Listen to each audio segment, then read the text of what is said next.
कहती है वो तो ध्यान भटकाने के लिए भावनाओं से खेलती रहती है। बेरोजगारी मुद्दा है, कमर तोड़ महंगाई मुद्दा है। दुकान में जाएं तो सब्जी, चावल, दाल की कीमतें, तेल मसाले की कीमतें, तो लोग तो त्रस्त है, परेशान हैं। और हमने अपनी गारंटी कार्ड में गारंटी दोबारा कह रहे हैं, ये भाजपा ने ये तो नाम ले लिया है, इसको चुरा लिया है, वो अलग बात है, लेकिन ये उनके खोखले बातें हमेशा रहते हैं। हम गारंटी कहते हैं, हम ये कहते हैं जहाँ से महिलाओं का सवाल है कि हर घर में, गरीब घर में महिलाओं को सालाना 1 लाख रुपए मिलेगा। ये हमारा एक गारंटी है कि हर युवक को, जो शिक्षित युवक है, उसको पहली नौकरी पक्की। कर्ज माफी की बात करते हैं, किसानों को राहत देने की बात करते हैं, एमएसपी लाने की बात करते हैं, सामाजिक न्याय की बात करते हैं, महिला की सशक्तिकरण की बात करते हैं। तो ये गारंटी है, ये होंगी, इस बात की पुष्टि हो चुकी है, हमने पहले भी किया है। तो गैस सिलेंडर को प्रणाम करके जाइएगा, नमस्कार करके जाइएगा। इस बार भी नमस्कार करके जाना है गैस सिलेंडर को। मोदी जी ने तो बोला था 2014 में। देखिए, जो मोदी जी कहते हैं, जो भाजपा कहती है, वो आप जानते हैं कि कैसे वो आगे सच होता है कि नहीं होता है। खोखले वादे हैं, खोखले शब्द है, बयानबाजी है, ये सब उसी चीज़ में विश्वास करते हैं। बेरोजगारी दर तो एक सबसे बड़ा मुद्दा है यहाँ पर। मैनिफेस्टो में तो 2 करोड़ की अब तो बात भी नहीं कर रहे हैं बीजेपी वाले लोग। तो आप तो ये समझ रहे हैं ना कि क्या हो रहा है। जिस चीज़ की बात कर रहे हैं वो तो मुद्दा है ही नहीं। जो भावनाओं से खेलते हैं, बहुत सारी बातें ये करते रहते हैं, आरोप देते रहते हैं, क्योंकि 10 साल ये बिल्कुल विफल रहे, अक्षम रहे। आप जानते हैं महामारी में क्या हुआ और पटना के क्या हालात थे। पटना महामारी में, पटना में जब ऑक्सीजन की किल्लत से लोग तड़प रहे थे, तो कहाँ थे भाजपा? उनकी अक्षमता और उनकी योग्यता की पुष्टि हो चुकी है। लोग यहाँ पर परेशान हैं, नाराज हैं, और नाराजगी दिख रही है। और मुझे पूरा यकीन है कि अपनी नाराजगी वो वोटों के जरिए व्यक्त करेंगे। तो इतने ही नाराज हैं सभी लोग, तो 400 का वादा वो कैसे पूरा कर पाए? दावा तो कर दिए 400 लाएंगे, इसीलिए तो कर रहे वादा। ये खोखली बात है।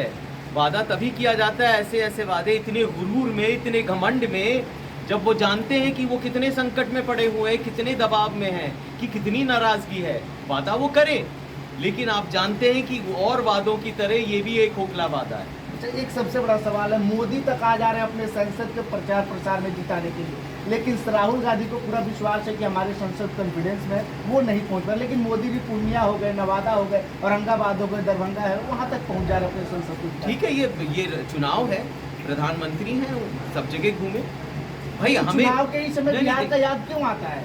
देखिए, यहाँ पर जितने भी वादे किए गए थे, जो भी विपक्ष के जो राज्य हैं, उनको पूरा नहीं किया गया।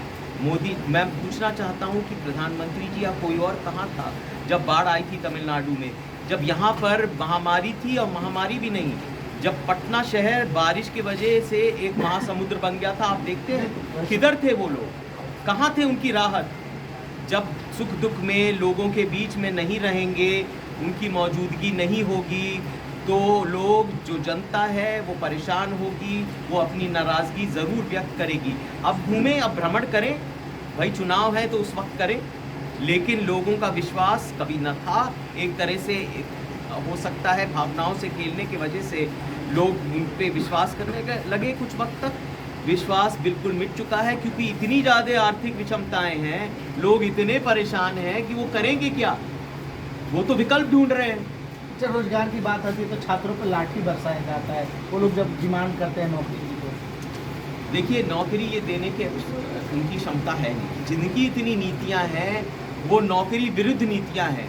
वो चाहते हैं कि बड़े बड़े कारोबारी को पैसा मिलता रहे, मतलब गरीब के जेब में वो हाथ डालते हैं और अमीरों को देते हैं। सारी योजनाएं इसीलिए बनी गई हैं, आप देख लीजिए।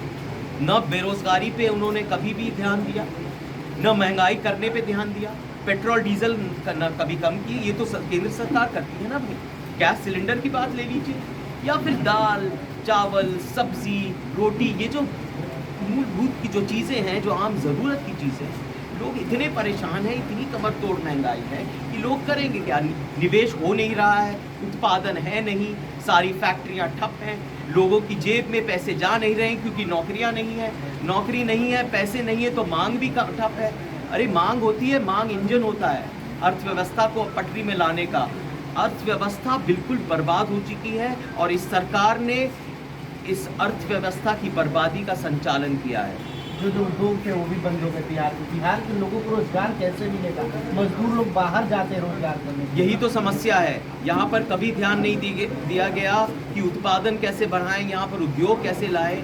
देखिए यहाँ पर बहुत सामर्थ्य है, यहाँ पर विवेक बहुत ज़्यादा है। आप देखते हैं यहाँ पर कैसे एक केंद्र बन चुका है जहाँ पर कोचिंग सेंटर्स होते हैं, लेकिन यहाँ पर पढ़ाई लिखाई करके फ़ायदा उठा के लोग बाहर चले जाते हैं, दुनिया भर में फैल जाते हैं और अपनी समझदारी तो दुनिया भर के लोग उनका फ़ायदा उठाते हैं। उनका योगदान उधर रहता है, बिहार में कहीं नहीं रहता।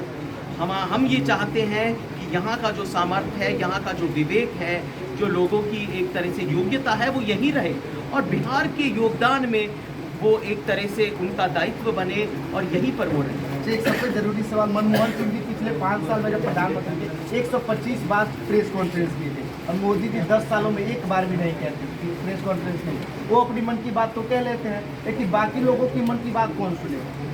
देखिए जब कुछ कहने को नहीं होता ना, जब आपके पास मुद्दे नहीं होते, जब आप ध्यान भटकाना चाहते हैं तो आप लोगों के बीच में भी नहीं आते। मनमोहन सिंह जी की यही खासियत नहीं थी।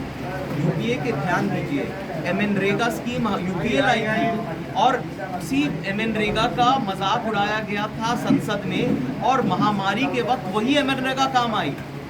जो बड़े बड़े कानून थे वो यूपीए सरकार लेकर आई, उसमें बेरोजगारी दर जो था वो कम हुआ, हमारा जो सकल घरेलू उत्पाद था, जो GDP था वो उछले स्तर पर था। देखिए अगर आपका जो GDP होता है, जो पूरे देश की आमदनी होती है वो उछले स्तर पे होती है तो सबको रोजगार मिलता है, सरकारी तिजोरी में पैसे होते हैं, तभी आप योजनाएं कर पाते हैं। यहाँ पर तो है ही नहीं, आप तो गरीबों से पैसे ले रहे हैं और अमीरों को दे रहे हैं, ये है आपकी योजना। तो देखिए मनमोहन सिंह का योगदान इतना ही नहीं कि प्रेस कॉन्फ्रेंस किया, वो तो लोगों के बीच में आते रहे, प्रेस को जवाब देते रहे और प्रेस कठिन से कठिन सवाल पूछती रही। क्यों मोदी जी क्यों नहीं आते हैं? ये उनसे पूछिए, मैं उसका जवाब नहीं दूंगा, जनता जवाब देगी, यहाँ की आवाम जवाब देगी, पटना साहिब की जनता जवाब देगी कि क्यों नहीं आते। यहाँ के सांसद क्यों नहीं मौजूद हैं? लोगों के सुख दुख में, उनकी सालगिरह में, उनकी बरसी में, उनके जन्म दिवस पे कोई भी मौका मिले तो क्यों नहीं यहाँ मौजूद है? उनकी भी परेशानियाँ हैं, दिक्कतें हैं, रंजिशें हैं, दुश्वारियाँ हैं। भाई कहाँ है यहाँ के सांसद, कहाँ मौजूद है? पूछिए, ये सवाल तो बनता है ना। मैं नहीं पूछ रहा, ये पटना की जनता। आखिरी सवाल, क्या आपको भी लगता है ये लड़ाई संविधान बचाने और लोकतंत्र बचाने के लिए है? बिल्कुल है, क्योंकि जिस दिशा में हम जा रहे हैं, जैसे बयान आए हैं, जैसे योजनाएं बनाई गई हैं और बहुत लोगों ने तो ऐसा कह भी दिया है कि यहाँ पर आरक्षण भी नहीं बचेगा। जिस तरह से तेजी से निजीकरण हो रहा है तो कैसे बचेगा? संविधान के जो एक जो नींव है, जो बुनियाद है, वो ख़त्म होने जा रही है और उससे सबसे ज़रूरी है एक तरह से संविधान, आर्थिक न्याय, आरक्षण, ये सब खतरे में है। तो अभी हमारे साथ अंशुल अभिजीत जी थे जो कि कांग्रेस के प्रत्याशी हैं पटना साहिब से। इनकी बातों के बारे में आप लोग कितना समर्थन करते हैं, क्या सोचते हैं? अपनी प्रतिक्रिया वीडियो को कमेंट बॉक्स में दीजिएगा, शेयर कीजिएगा। बहुत धन्यवाद। अच्छा हाँ पटना की पहली सांसद उनकी दादी थी, महिला। हाँ राम दुलारी। मैं जानता हूँ, परिचय है, बड़ी खुशी।